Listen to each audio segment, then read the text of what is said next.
beautiful white sand, and MCS recommended clean ocean water, probably about 16 or 17 degrees. Finding a coastal town in England without a theme park and Chinese fish and chip shop is like finding a needle in a haystack.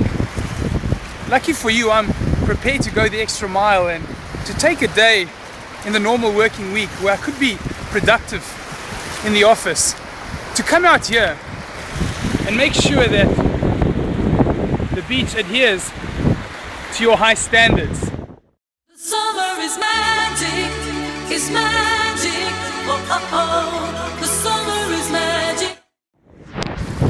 And I'm happy to say that the beach, Frinton Beach, is everything and more that you'd want for the 2009 beach day.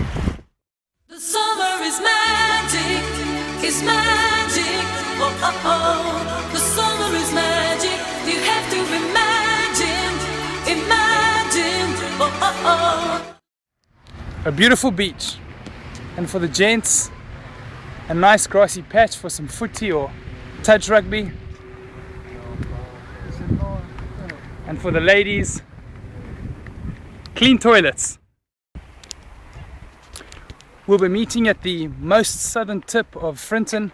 If you're driving, just drive down the road until you hit the golf course. And if the beach isn't hot enough, we'll probably bring a few portable barbecues and barbecue right here on the grass. So join us for the 2009 beach day. If you don't, it's going to be a heartbreaker.